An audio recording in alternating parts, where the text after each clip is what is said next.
이제 성령에 맞추어 묵상 기도 드리심으로 주일 예배를 하나님께 드리겠습니다.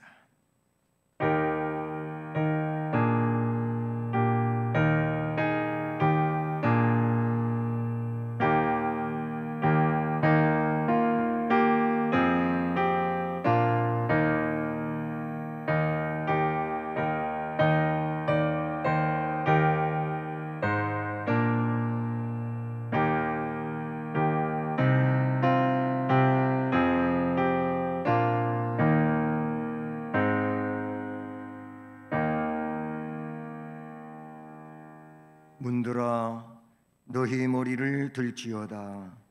영원한 문들아 들릴지어다. 영광의 왕이 들어가시리로다. 영광의 왕이 누구시냐? 강하고 능한 여호와시요 전쟁에 능한 여호와시로다. 아멘. 사랑의 하나님 아버지, 하나님 앞에 주일 예배를 드릴 수 있도록 우리의 삶을 주장하시고 역사하셔서 귀한 자리에 나와 경배하게 하심을 감사합니다. 예배드리는 귀한 시간 처음부터 끝까지 하나님 홀로 주장하시고 영광을 받으시옵소서. 예수 그리스도의 이름으로 기원드립니다. 아멘. 자리에서 일어나셔서 찬송 3장을 찬송드리겠습니다.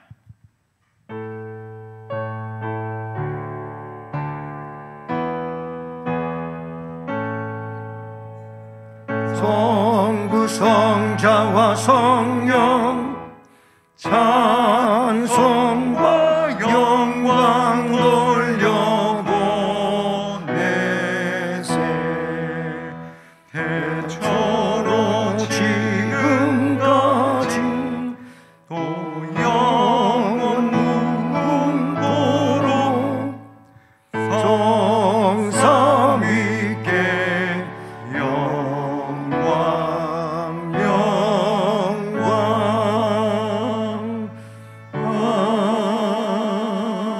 아멘. 성시교독은 교독문 82번 빌립보서 2장 말씀 교독하시겠습니다. 너희 안에 이 마음을 품으라. 그는 근본 하나님의 본체시나 오히려 자기를 비워 종의 형체를 가지사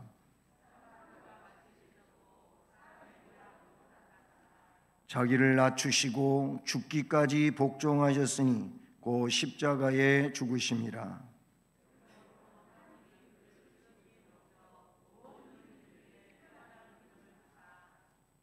하늘에 있는 자들과 땅에 있는 자들과 땅 아래에 있는 자들도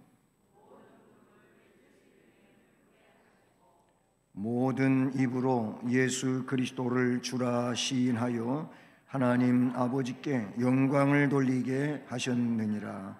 아멘.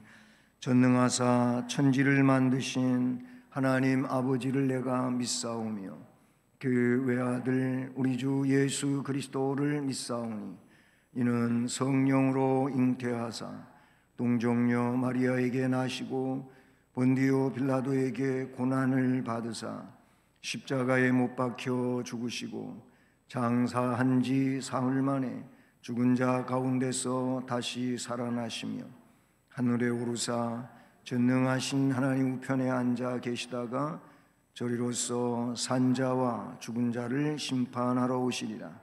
성령을 믿사오며 거룩한 공회와 성도가 서로 교통하는 것과 죄를 사하여 주시는 것과 몸이 다시 사는 것과 영원히 사는 것을 믿사옵나이다. 아멘. 4월의 말씀을 함께 암송하시겠습니다. 그는 시냇가에 심은 나무가 철을 따라 과실을 맺음 그 잎사귀가 마르지 아니함 같으니 그가 하는 모든 일이 다 형통하리로다. 시편 1편 3절 말씀. 아멘. 자리에 앉으셔서 찬송가 446장 찬송 드립니다.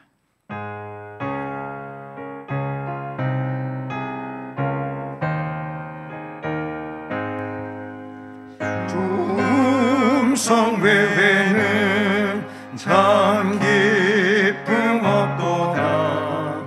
날 사랑하신 주 늘 계시옵소서.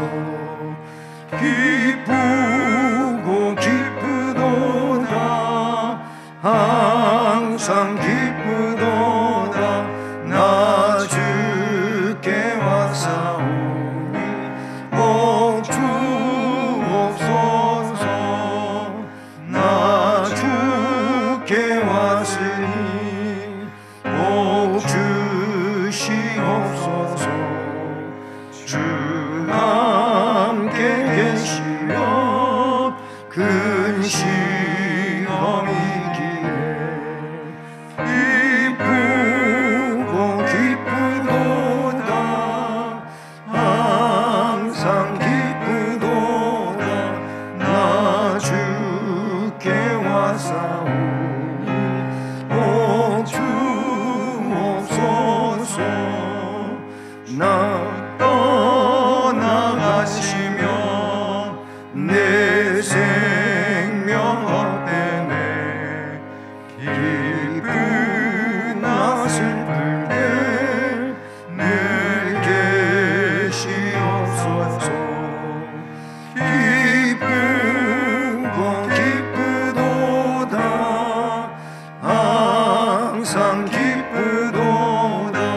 나 주께 왔사오니 복 주옵소서. 그 귀한 언약을 이루어 주시고 주 영영 따를 때 늘 계시옵소서. 기쁘고 기쁘도다. 항상 기쁘도다. 나 주께 왔사오니 복 주옵소서.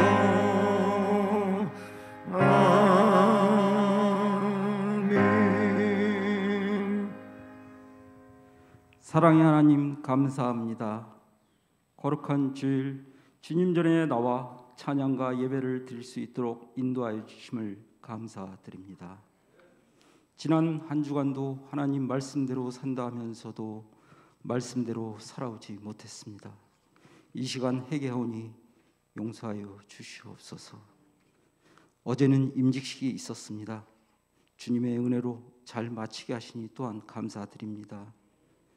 임직받은 자들이 더욱 겸손히 주의 뜻을 받드는 주의 종들이 되게 하여 주시고, 섬김을 받으려 하는 것보다 더 섬기는 자들이 되게 하여 주시옵소서.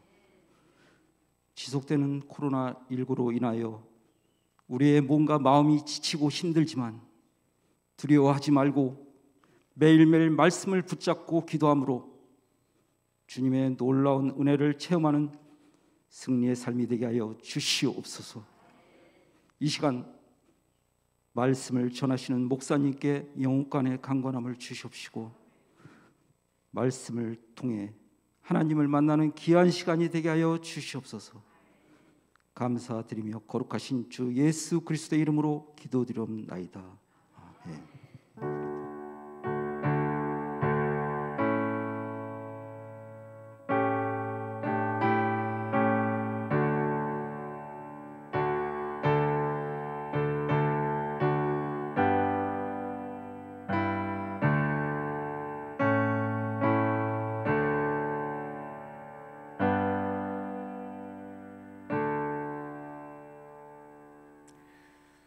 오늘 말씀은 구약성경 시편 1편 1절로 6절 1편 전체 말씀을 오늘 봉독하겠습니다. 시편 1편 1절부터 6절, 이제 말씀을 함께 봉독하며 봤습니다. 복 있는 사람은 악인들의 꾀를 따르지 아니하며 죄인들의 길에 서지 아니하며 오만한 자들의 자리에 앉지 아니하고 오직 여호와의 율법을 즐거워하여 그의 율법을 주야로 묵상하는도다. 그는 시냇가에 심은 나무가 철을 따라 열매를 맺으며 그 잎사귀가 마르지 아니함 같으니 그가 하는 모든 일이 다 형통하리로다. 악인들은 그렇지 아니하며 오직 바람에 나는 겨와 같도다. 그러므로 악인들은 심판을 견디지 못하며 죄인들이 의인들의 모임에 들지 못하리로다. 무릇 의인들의 길은 여호와께서 인정하시나 악인들의 길은 망하리로다. 아멘. 기도드리겠습니다. 사랑의 하나님 아버지, 감사드립니다. 역사하시는 하나님께 우리 또한 믿음을 가지고 예배드리오며 또 주의 말씀을 마음 깊이 새기기 위해 경청하고자 합니다. 성령께서 운행하시고 우리의 심령이 다스림을 받으며 하나님의 세미한 음성을 들음으로 심령이 부흥되어지고 그 부흥으로 우리의 삶이 분별되어지는 역사가 있게 하셔서 하나님의 백성으로서의 순종의 삶을 살아가는데 부족함이 없어 복이 되게 하옵소서. 이 종을 이 시간도 주의 은혜의 도구로 쓰시옵기를 간절히 원하오며 예수 그리스도의 이름으로 기도드립니다. 아멘. 할렐루야. 네, 오늘 시편 1편 말씀은 우리가 3절을 4월 중에 암송하는 말씀으로 나와 있지요. 그래서 오늘은 시편 1편을 강론하면서 또 하나님께서 오늘 이 시대를 살아가는 우리에게 말씀하시는 그런 귀한 하나님의 음성을 듣는 시간이 되기를 원하는 것입니다. 이 시편은 가장 위대한 지혜서이며 문학서 중에 빼놓을 수 없는 겁니다. 지상에 많은 지혜서가 있고 문학서가 있는데 시편을 따라올 수가 없습니다. 그만큼 위대한 지혜서요 문학서 중에 문학서입니다. 그렇다고 이게 뭐 문학책이라든지 라는 그런 의미는 아닙니다. 하나님의 말씀인 것이지요. 우리가 성경을 구약을 전체적으로 분류할 때에도 율법서 그리고 역사서 그 다음에 지혜서 이거 시가서라고도 하지요. 그리고 예언서라고 이렇게 분류를 하지요. 바로 이제 시가서가 해당되는 것이 중심이 시편이라고 볼 수가 있습니다. 근데 이 시편에는 다른 성경에도 그러하지만은 하나님의 본질이 너무나도 잘 나타나 있어요. 하나님의 본질, 또 하나님의 성품, 하나님의 섭리가 시편 전체에 잘 나타나고 있습니다. 뿐만 아니라 인생의 경험이 아주 풍부하게 담겨져 있습니다. 그러므로 인생에 대하여 배우기를 원한다면 시편을 많이 탐독하면 내가 미리 경험 안 했더라도 이 시편에 대한 말씀들을 통하여 인생을 배울 수가 있다라는 겁니다. 그런데 시편은 150편까지 있는데 오늘 말씀이 그 첫째 편인 1편이잖아요. 시편은 5권으로 나뉘어져 있고 그 5권이 전체가 150편이잖아요. 1권이며 또 1편인 이 1편의 말씀은 시편의 서사시다 서론과 같은 내용인 것이죠. 이 서론은 결론보다는 비길 수 없겠지만 그래도 서론은 뭘 어떻게 펼쳐갈 건지에 대해서 그 내용을 개괄적으로 알려주는 것이 서론이죠. 그 서론이 끝나면 이제 본론으로 들어가고 본론을 마치면 결론에 이르게 되는데, 그래서 이 시편이 뭘 말하는지를 1편에서 잘 소개를 해준다 그런 얘기입니다. 그런데 이 1편 전체를 이야기할 때 특별히 우리에게 밝혀주고 있는 내용 6절을 이야기하면 그 결국을 이야기하고 있고, 그래서 6절은 결구라고 말할 수 있어요. 그런데 전체로 보면 복 있는 자가 추구해야 할 삶의 방식, 또 거기에 따르는 복을 이야기해 주고 있어요. 사람이 받을 복이 뭐냐? 그리고 복 있는 사람은 마치 시냇가에 심겨진 나무와 같다라고 말씀하고 있지요. 의인과 악인은 결과적으로 구분이 될 수밖에 없고 하나님이 기뻐하시고 복 주시는 모든 대상은 의인이라는 겁니다. 그 내용이 시편 1편에 녹아 있으며 1편에서 말하고 있는 이 틀은 시편 전체에 그렇게 줄기를 이루고 있다는 사실을 우리가 알아야 합니다. 저는 오늘 3절에 근거해서 하는 일이 형통한 사람이라고 말씀 제목을 정했는데요. 참 하는 일이 형통하면 얼마나 좋겠습니까? 내가 하는 일이마다 형통해서 다 은혜가 되고 복이 되고 또 삶을 사는데 아름다움이 된다면 그것보다 원할 일이 없지 않겠습니까? 하는 일이 형통한 사람, 이 하는 일이 형통한 사람은요, 첫째로 복 있는 선택을 한다는 거예요. 오늘 새벽에도 성실한 자에 대한 말씀을 드렸어요. 여러분, 우리가 살아가는데 뭐 부자가 되는 거, 또 가난하게 살 수밖에 없는 거, 이거는 우리가 할 수 있는 일이 아니에요. 누가 가난하게 살고 싶어요? 가난하게 살고 싶은 거 아무도 없어요. 다 부자로 살고 싶지요. 마음대로 안 되잖아 이게. 그건 우리가 마음대로 할 수 있는 일이 아니에요. 그러나 성실한 일은 우리가 할 수 있는 거예요. 성실하지 못한 거 우리가 선택을 잘 못해서 그러는 거예요. 성실하게 사는 거 우리가 할 수 있는 일이에요. 악한 꼬임들 때문에, 유혹 때문에 성실하지 못하는 거예요. 내가 할 수 있는 일도 하지 않으면서 이런 상황이 되면 안 되는. 마찬가지로 복 있는 선택은 하나님께서 자유의지를 우리에게 주셨으므로 아담과 하와에게도 자유의지를 주셨어요. 로봇같이 만들지를 않았어요.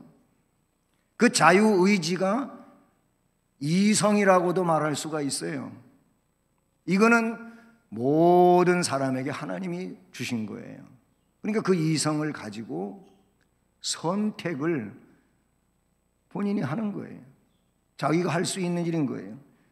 근데 선택도 복 있는 선택이 있고 복이 없는 선택이 있다 그런 얘기죠.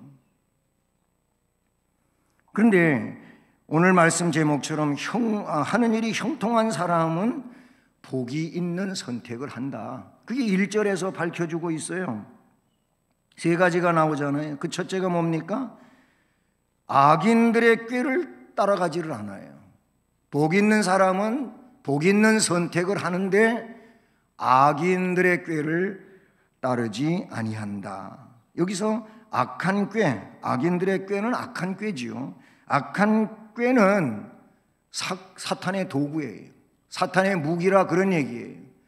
우리가 너무 성경의 그 첫째 사람 아담과 하와 얘기를 너무 많이 듣잖아요. 듣는데 거기 보면은 악한 꾀가 등장해요. 이게 사탄의 도구요, 무기란 말이죠. 그 악한 꾀를 잘 포장을 해서 그래서 속게 만드는 거죠. 이게 악한 꾀인데, 악인의 생각과 사상이나 그의 괴식에 동조하거나 추종하지 않는다는 것이 악인들의 꾀를 따르지 아니하며, 이렇게 말씀하고요. 사람이 이 사람과의 어떤 연관 관계가 있어요. 그래서 이상하게 그분이 뭔 얘기를 하면은 괜히 따라주고 싶고 같이 가고 싶고 그래요. 이게 이제 인맥과도 같은 것인데, 인맥이 뭐 틀렸다고 말할 수는 없겠죠. 그러나 여러분 잘 분별해야 돼요. 이게 정말 하나님의 뜻에 맞는 건지 그거부터 따져야 된다, 그런 얘기죠. 그러려면 말씀이 있어야 되지 않겠어요?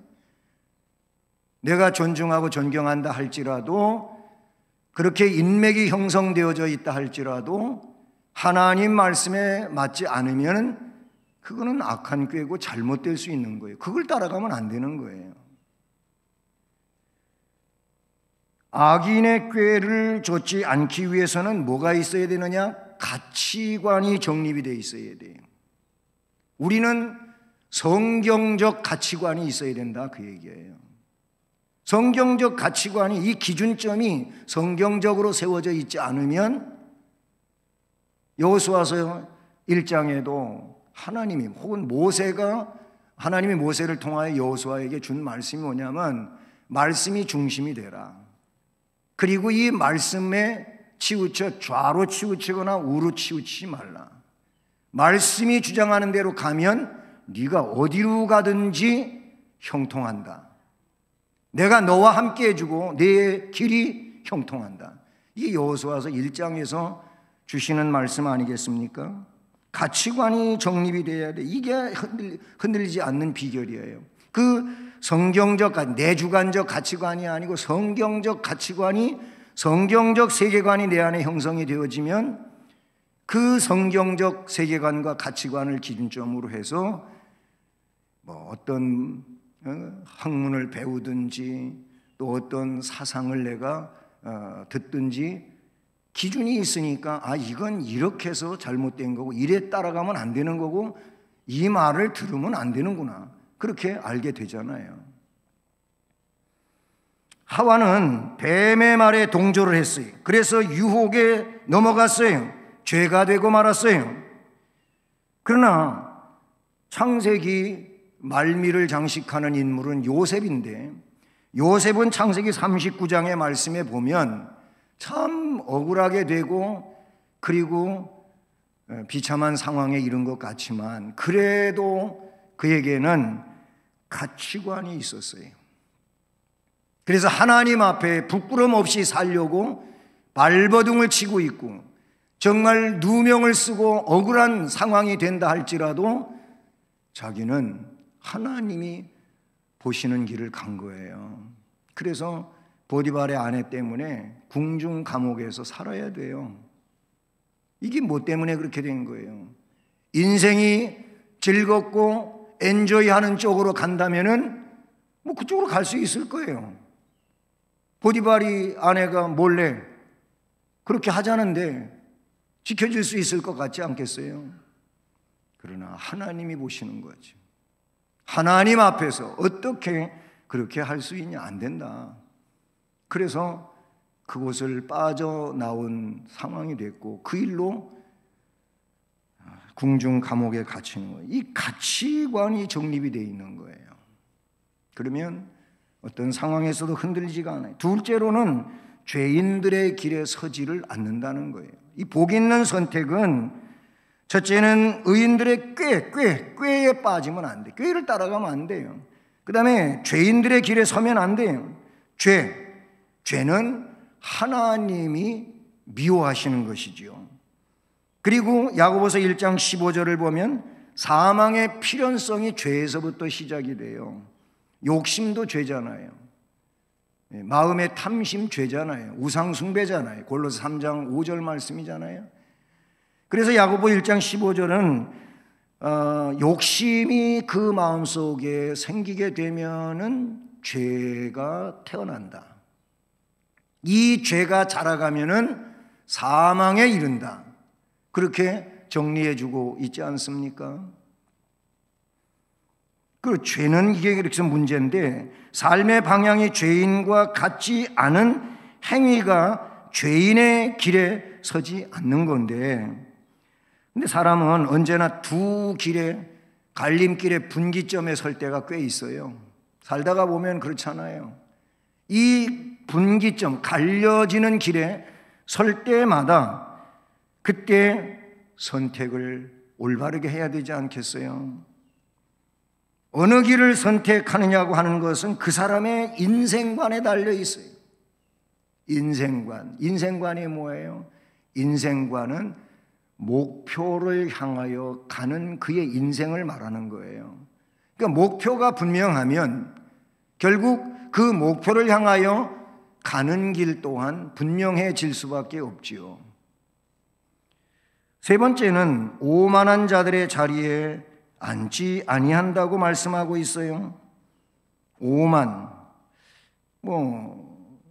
그 자만이라고 하는 말도 있고, 우리가 흔히 쓰는 교만이라고 하는 말도 있고, 그냥 말로 설쳐대는 설만이라고 하는 것도 있어요. 근데 오만이 오늘 말씀에 나와요. 오만한 자들의 자리에 앉지 아니하고, 그렇게 말씀하고 있어요. 이 오만은요, 만자 돌림에 있어서 최고 높은 거예요.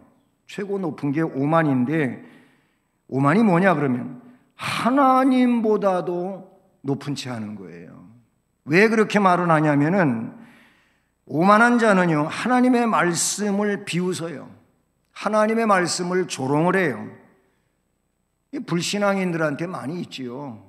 그렇잖아요. 하나님 우스운 거예요. 하나님에 대해서 아무렇게나 막 얘기해요. 그러니까 하나님에 대해서 함부로 말하다가 미치고, 하나님에 대해 함부로 말하다가 역시 정신병자가 되고, 그런 역사의 인물들 많이 있잖아요. 굉장한 두뇌를 가지고 있지만 하나님에 대하여 함부로 말하는 자는 하나님이 자연적 심판의 대상이 돼가지고 그렇게 돼버려요. 이게 오만한 자라 그런 얘기인 것이죠. 이 오만한 자들은 철저하게 자기 또는 인간의 능력의 최대의 경의를 표해요. 이 오만한 자들의 종교는 그러니까 휴머니즘이에요. 요즘에 와서는 이 휴머니즘보다 포스트 모더니즘이라고 하는 용어를 쓰는데, 이게 어떤 절대적인 가치를 하나로 두지를 않는 거예요. 이것도 절대적일 수 있고 저것도 절대적일 수 있고, 절대적이라고 하는 표현을 쓴다면 그런 거예요. 어떤 하나만 유일하게 이것만이 절대적이다 이렇게 말하지 않는 것이 포스트 모더니즘이거든요. 그러다 보니까 하나님, 예수님 절대적이지 않은 거예요. 하나님이나 예수님이나 부처나 공자나 다 비슷한, 그래서 동일하게 성인들이고 성자들이고 이렇게 말하는 거예요. 기독교는 그렇지 않잖아요. 오만한 자들은 하나님의 일을 대신하려고 해요. 자기가 하나님의 일을 할 수 있는 걸로 알아요. 사람의 일을 성취하기 위해 하나님을 무시해버려요. 이게 오만한 자인데, 이 오만한 자들의 자리에 앉지 않는 것, 이게 세 번째 복 있는 선택이다.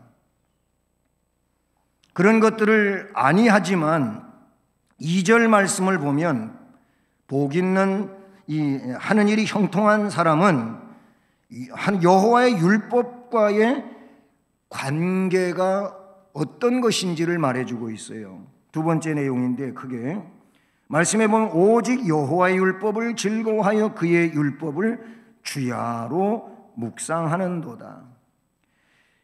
여기 말씀하고 있는 여호와의 율법을 즐거워한다, 이 말은 그냥 어떤 마음속에서만 하고 끝이 지어지는 게 아니에요.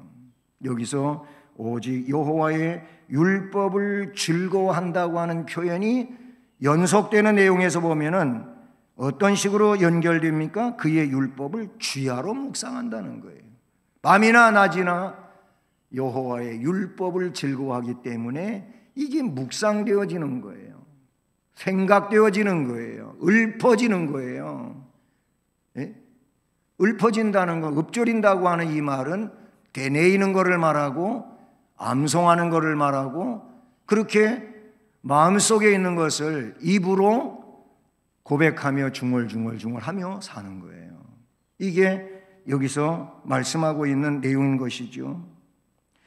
행복한 사람은 하나님의 말씀을 읽어요. 그리고 그 말씀에서 지시하고 명령하는 것을 순종해요. 그 말씀만큼 중요한 것이 없다고 깨닫고 살아요. 이스라엘의 가정교육의 그 내용은 자녀들에게 이 율법을 전수시키는 데 생명을 두고 있어요.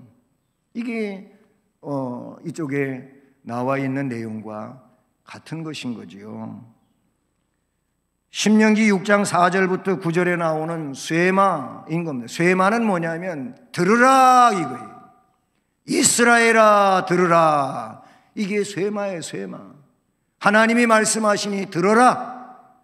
들어라고 하는 것은 귀로 들어라 이 말이 끝나는 게 아니고 이 말씀을 듣고 삶으로 살아라 이렇게 이어지는데 그 내용이 뭐예요? 이스라엘아 들으라. 우리 하나님 여호와는 오직 유일한 여호와이시니 너는 마음을 다하고 뜻을 다하고 힘을 다하여 네 하나님 여호와를 사랑하라. 오늘 내가 내게 명령하는 이 말씀을 너는 마음에다 새겨라. 네 자녀에게 부지런히 가르치라.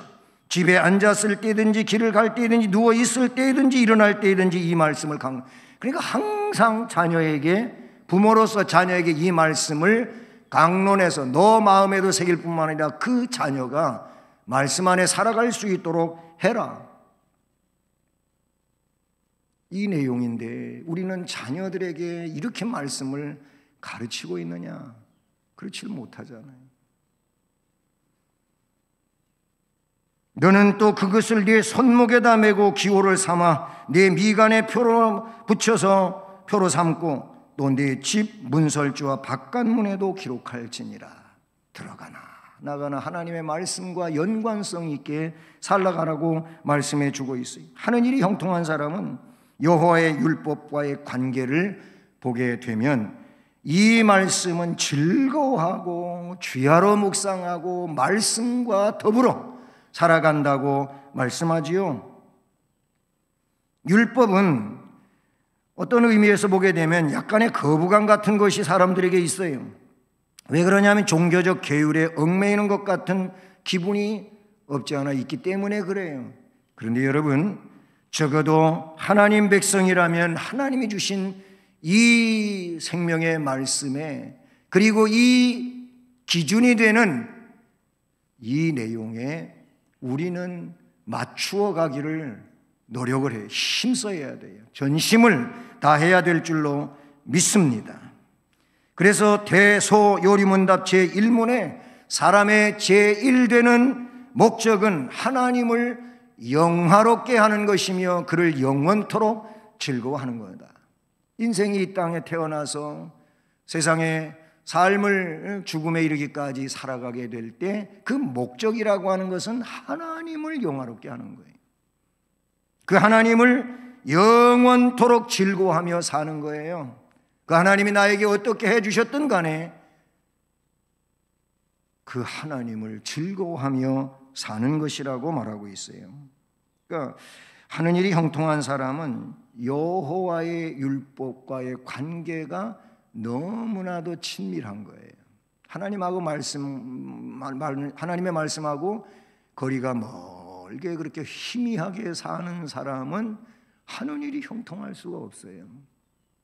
목사님 그러면 뭐 세상에 하나님도 없고 신앙생활도 안 하는데 너무 부자로 살고 잘 되는데요.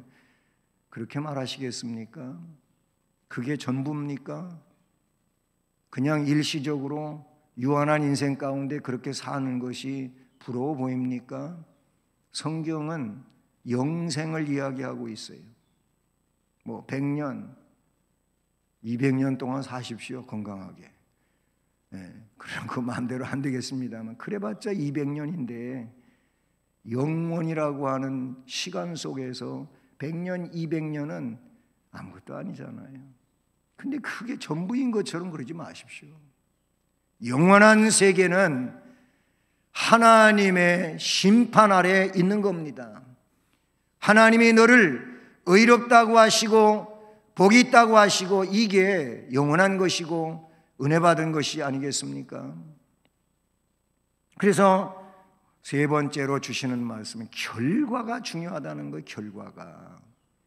결과가 중요한 거예요. 물론 시작도 과정도 이 중요한 좋은 결과에 나아가는 것은 시작도 좋고 그 과정도 좋아요. 말씀에 그렇게 돼 있어요. 결과가 중요한데 결과를 보게 되면 3절 말씀에 의인들의 결과를 이야기하고 주고 있어요. 그리고 4절 이하에서는 악인들의 결과를 이야기해 주고 있어요. 첫째로 의인들의 결과는 뭡니까? 즉 복 있는 사람의 결과는 첫째가 시냇가에 심은 나무와 같다는 겁니다. 할렐루야. 시냇가에 심겨진 나무와 같아요. 이 시냇가에 심은 나무는요, 봄이 오면 싹이 잘 나게 돼 있죠. 여름에는 다른 지역의 나무보다 잎사귀가 무성해지고 검푸르고 가을에는 열매가 탐스럽게 익어가고 고운 단풍이 듭니다. 그래서 이 나무는 좋은 열매, 건강한 나무로 그렇게 성장되어 가지요. 이게 시냇가에 심겨진 나무예요. 예레미야 17장 7절 8절에도 시냇가에 심겨진 나무와 같은 그런 하나님 말씀 순종하는 자들에 대한 복을 이야기하고 있어요. 그러나 거기에도 복이 없는 자들은 시냇가와 다른 아주 건건하고 나무가 잘 자랄 수 없는 땅에 심어진 악인들에 대하여 예레미야 17장도 이야기하고 있는 것이죠. 창세기 49장 22절 말씀을 보면은요, 거기 야곱의 12아들에 대한 야곱의 예언이 나와요. 축복 기도라고 보통 이야기하는데 그 49장 22절은 요셉, 11번째 아들 요셉에 대하여 나오는데 말씀을 읽어드리면 이렇습니다. 요셉은 무성한 가지, 곧 샘 곁에 무성한 가지라. 거긴 샘 곁이라고 이야기하고 있어요. 샘 곁에 무성한 가지인데 그 가지가 담을 넘어 점점 자라가는 거예요. 담을 넘었다. 이만큼 놀라운 성장과 발전을 이야기하고 있어요. 그렇게 해서 25절에 보면은 위로는 하늘의 복, 아래로는 깊은 샘의 복, 젖먹이는 복, 태의 복. 아멘. 이런 복을 이야기하고 있어요. 거기는 샘 곁에 무성한 가지로 나오고 있어요. 잠언 11장 28절에 보면 의인은 푸른 잎사귀 같아서 번성한다. 의인은 푸른 잎사귀 같아서, 이 푸른 잎사귀라고 하는 것은 그 수분을, 영양분을 잘 빨아 올리는 나무를 말해요. 그래서 번성한다 그랬어요. 이런 것처럼 물가에 심겨진 나무처럼 사람도 영생의 생명수 강가에 심겨진 사람들이 되어야 돼요. 우리의 영혼이 메말라 있다면 하나님의 말씀의 생수를 우리 영혼의 사막에 공급을 하기 위해서 적어도 수로 시설은 해야 될 거 아니겠어요? 그거 누가 해야 되는 거예요? 우리가 해야 되는 거예요. 그 생수가 내게 공급되어지기 위하여 우리는 우리의 입장에서 그 수분이, 그 영양분이, 하나님의 능력이 우리에게 오도록 우리는 수로를 만들어야 돼요. 그게 뭐겠어요? 신앙활동이에요. 믿음 생활이에요. 이거를 잘 해야 된다, 그런 얘기인 것이죠. 시편 92편 12절로 15절에도 의인은 종려나무같이 번성하며 레바논 백향목같이 성장한다. 이는 여호와의 집에 심겼으며 우리 하나님의 뜰 안에서 번성한다. 그러니까 늙어도 여전히 결실한다. 할렐루야. 그렇게 말씀하고 있어요. 그 다음에 의인들의 결과는요, 시냇가에 심겨진 나무와 같아서 그가 하는 모든 일이 다 형통한다. 오늘 말씀 제목이에요. 그가 하는 모든 일은 다 형통한다. 3절 끝부분에 나오는 말씀이죠. 왜? 하나님이 그에게 복을 주셔요. 그 복은 그를 행복하게 해줘요. 이미 요셉에 대하여 말씀을 드렸지만 요셉의 다른 부분에 보면 창세기 39장 3절에서 보디발의 집에 팔려갔을 때의 일이에요. 그의 주인 보디발이 여호와께서 그의 범사에 형통하게 하심을 봤더라 그랬어요. 39장 23절에 옥에 갇혔어요. 근데 옥에 갇혀 있을 때 간수장이 요셉을 봤어요. 그랬더니 간수장은 그의 손에 맡긴 것을 무엇이든지 살펴보지 아니하였으니 이는 여호와께서 요셉과 함께 하심이라. 여호와께서 그를 범사에 형통하게 하셨더라. 종으로 팔려간 보디발의 집에서도 누명 쓰고 죄인이 돼서 감옥에 가서 간수장 아래 있을 때에도 거기에서도 성실하여 형통한 것이 다른 사람 눈에 띄는 거예요. 이게 복이 아니겠습니까? 그가 하는 모든 일이 형통한 거예요. 할렐루야. 요셉을 보면은 환경에 제한되지를 않아요. 종으로 있을 때에도, 죄수로 감옥에 있을 때에도, 그때에도 요셉은 형통하더라. 아멘. 시편 128편 1절로 2절에 여호와를 경외하며 그 길을 걷는 자마다 복이 있도다. 내가 내 손이 수고한 대로 먹을 것이라. 내가 복되고 형통하리로다. 거기도 그렇게 말씀하고 있어요. 의인의 결과 세 번째는 여호와께서 인정을 해 주십니다. 어디에? 마지막 절 6절에 무릇 의인들의 길은 여호와께서 인정하시나 그랬어요. 1절 2절이 의인인데 이런 자들을 여호와께서 인정하신다 그랬어요. 여기서 여호와께서 인정하시니라, 이 말은 의인이 가는 길을 하나님께서 홀로 두지 아니하시고 함께 동행을 해주시고 보호해 주신다, 그런 의미를 담고 있는 것이죠. 의인의 길은 결코 쉬운 길이 아니에요. 그 길은 고난의 길일 수 있어요. 그럼에도 불구하고 성도들이 그 길을 두려워하거나 포기하지 않아요. 그런 것은 하나님께서 그 길을 함께 걸어주시고 보호의 눈길로 단 한순간도 저버리지 않으시기 때문이 그렇습니다. 그러므로 승리를 원한다면 우리는 의인의 길을 걸어가야 되는 겁니다. 하나님이 인정하시는 길을 믿음으로 걸어가야 될 줄로 믿습니다. 그런데 악인들의 결과는 그렇지 않다고 본문에 나오고 있어요. 그래서 4절을 보면은 악인들은 그렇지 아니하며 하면서 첫째 내용을 말하는데 악인은 의인과 같지 않습니다. 그 첫째가 뭡니까? 말씀에 오직 바람에 나는 겨와 같다. 겨와 같아요. 악인을 겨로 말한 것은 이것은 불 떼버릴 폐기물과 같다고 하는 뜻인 겁니다. 겨는요, 알곡에서 벗겨낸 껍질이죠. 쓸모없어요. 성경은 여러 곳에서 이처럼 악인을 겨로 표현하고 있어요. 욥기 21장 18절, 이사야 5장 24절 이런 말씀들에 보면 악인을 겨로 이야기하고 있어요. 알곡은 생명을 살리는 데 기하지만 겨는 아무런 도움을 주지를 못해요. 알곡은 선택된 존재이지만 겨는 유기시키는 존재가 되는 겁니다.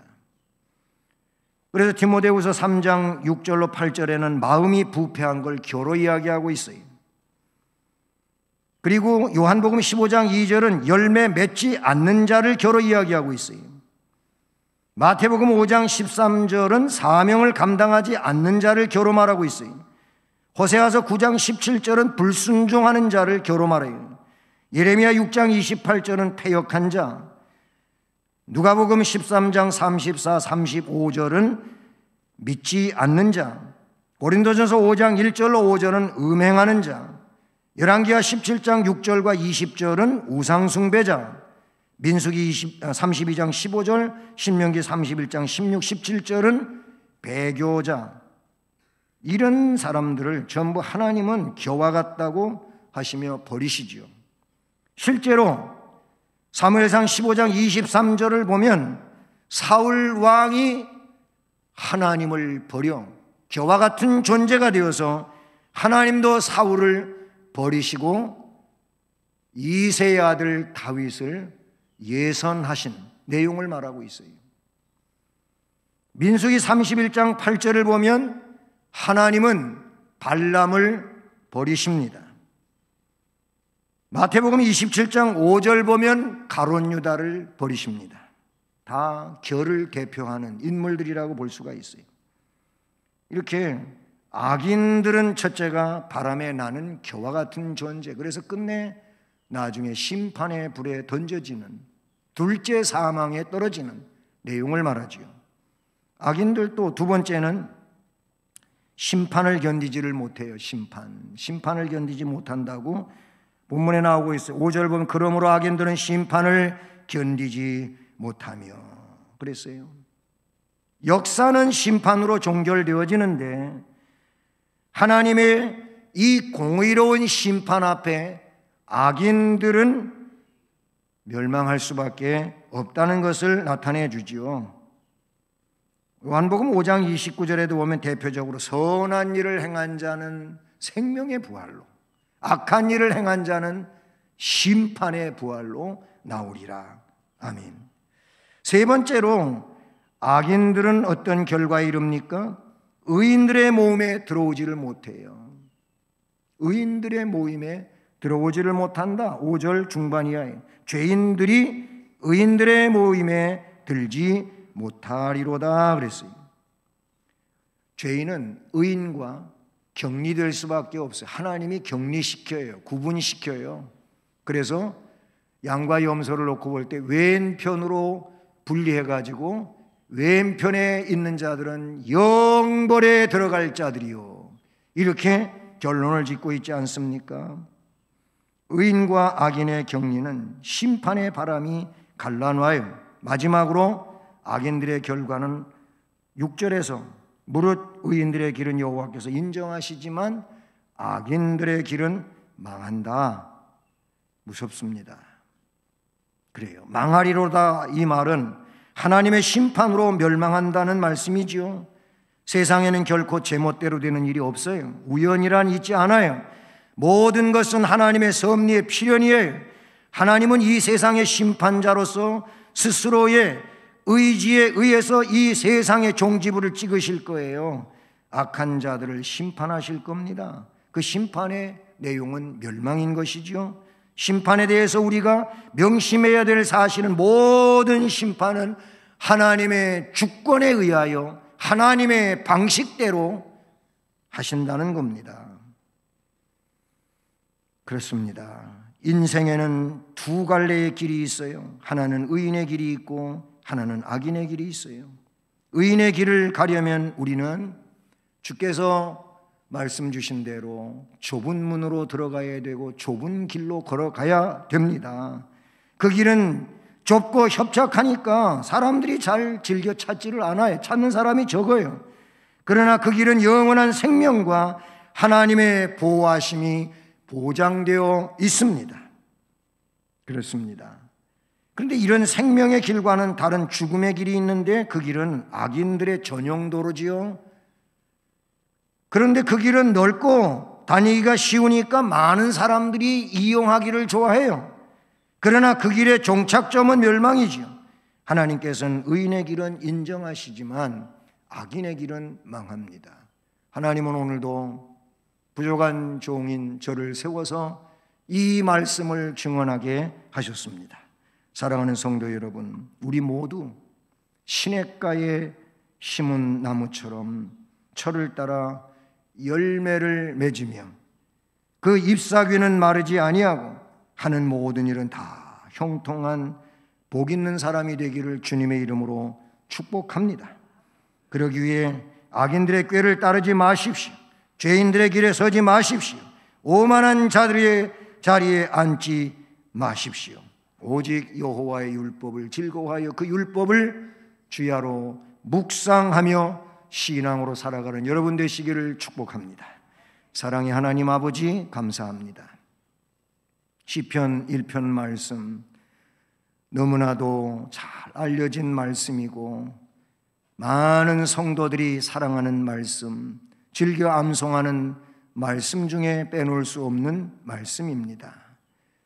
이만큼 중요한 말씀이니 우리 또한 다시금 이 말씀에 이제 새로운 의미를 부여하고 인생의 바른 목적과 가치관을 가지고 하는 일이 형통한 복 있는 사람으로서의 삶을 부지런히 전심을 다하여 살아갈 수 있게 하옵소서. 예수 그리스도의 이름으로 기도드립니다. 아멘. 찬송 384장 찬송 드립니다.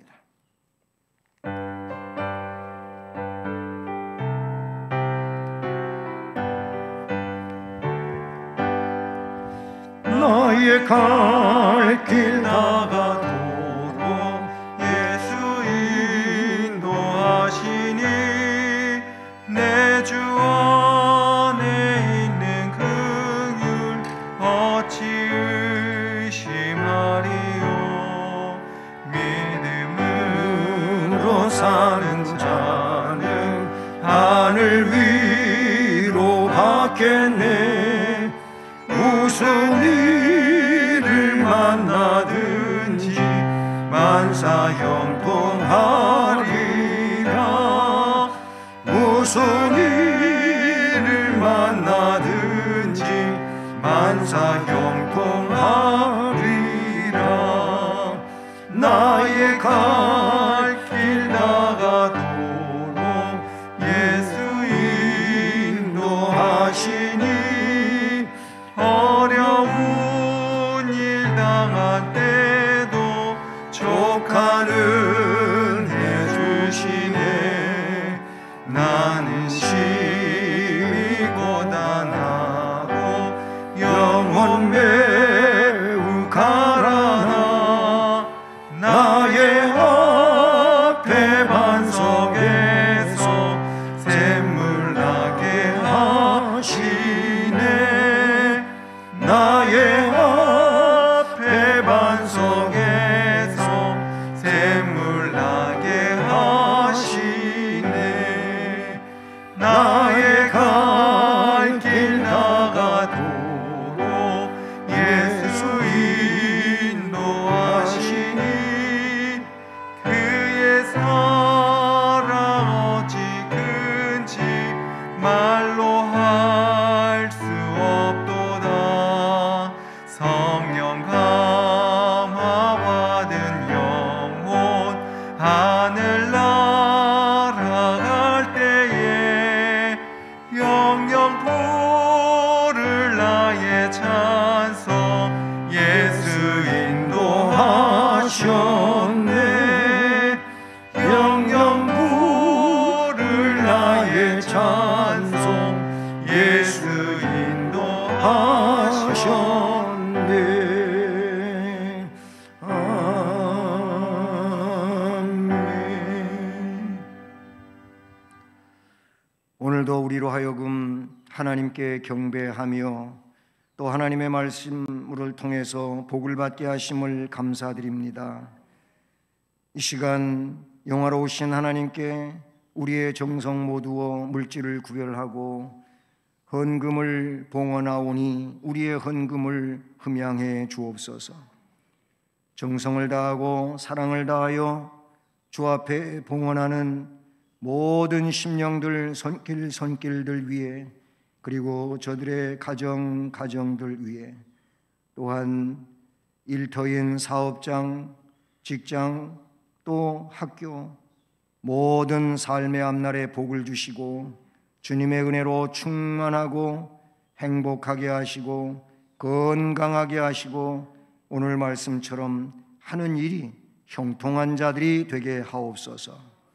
재능을 주 앞에 드려 주님을 섬기는 모든 봉사자들에게도 동일한 은혜와 복을 주시고 주신 재능은 더 뛰어나게 하심으로 그 재능 가지고 기쁨으로 교회와 나라와 민족을 위해 일하며 아름다운 생을 살아갈 수 있도록 복을 주시옵소서.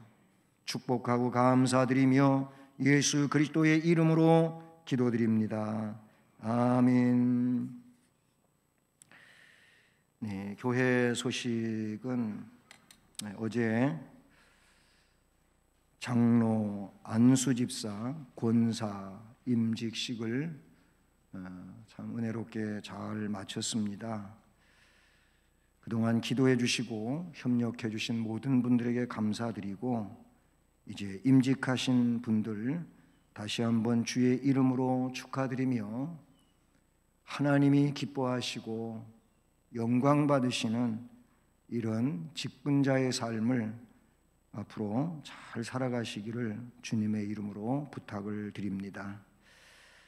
그리고 코로나19 상황에서 우리 교우들이 정말 생각 밖으로 적게 오셨더라고요.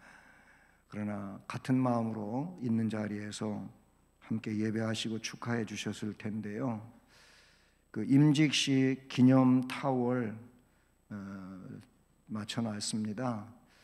모든 교우들은 가정에 하나씩 돌아가게 되어 있습니다. 못 받으신 가정은 오늘 새가족실에서 이렇게 받아가시기를 바랍니다. 그리고 이번 수요일부터 수요 오전 예배도 본당에서 드립니다. 이렇게 하는 것은 새벽 기도실에 이 방역 규칙 그 인원 제한대로 한다면은 24명밖에 들어갈 수가 없어요. 그런데 지난 수요일 같은 경우에는 40여 명이 나오셨어요. 40명이 나오셨는데 이건 저희 마음도 그렇고 오시는 분도 그렇고 조금 염려가 되지 않습니까? 그래서 이제 수요 예배, 오전 예배도 본당에서 하기로 이렇게 결정을 했고요. 그래서 수요 예배 오시는 오전 예배 오시는 분들은 본당으로 로비에서 다 이거 체크하고 출석표 찍고 그렇게 본당으로 오시기를 바랍니다. 그리고 이번 목요일입니다. 다 이제 노회가 있는 주간인데 우리 노회도 내일 노회가 소집이 되고요. 그런데 15일 목요일 날 11시 백석총회 경서노회 새빛교회당 군포에 있는데요. 우리 노사무엘 강도사님이 목사 안수를 받습니다. 목사님이 이제 되시는 거지요. 그런데 역시 코로나 문제로 많은 사람들이 뭐 축하객으로 가고 하는 거는 할 수가 없는 상황인 것 같아요. 내일 모레 그 안수받는 이들이 준비 모임이 있다고 하는데 그런데 어떻게 결정이 되려는지 모르겠지만 지금 상황에서 보면 어려움이 있지 않나 이렇게 생각이 듭니다. 하여튼 아시기를 바라고요. 항상 말씀드리지만 지금 2단계에서 자꾸 염려되는 일들이 생겨나가지고 2단계로 지속이 되지만 한 3주 동안은 유흥업소들은 전부 영업 금지가 내일부터 됩니다. 다시 묶이는 거지요. 그런 상황인데 교회는 방역 규칙을 철저히 해서 예배당 좌석수 20%를 채워서 예배 드리는 걸로 그대로 기존대로 돼 있습니다. 방역 규칙 잘 지켜주시고 또 건강한 삶을 살아가시길 바라고 항상 코로나19 감염 예방을 일상생활 중에 잘 하시기를 바랍니다. 이제 자리에서 일어나셔서 예수를 믿고 3절을 찬송하시겠습니다.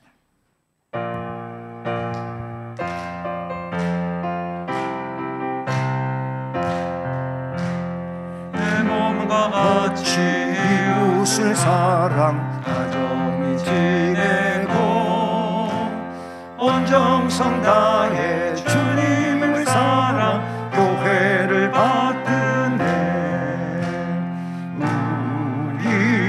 우리나라 즐거운 나라, 우리나라 복 받는 나라. 주 예수 그리스도의 은혜와 하나님 아버지 극진하신 사랑과 성령의 교통과 위로 인도 보호 깨닫게 하시며 충만하게 하시는 역사가 오늘의 말씀 하는 일이 다 형통한 사람에 대하여 말씀을 듣고 그 복된 삶을 살기 위하여 말씀에 따라 살아가기를 다짐하며 나아가는 성도들 머리 위에 가정과 일터와 앞날 그리고 우리 교회와 이 나라 이 민족 위에 이제로 영원까지 함께 계실지어다. 아멘.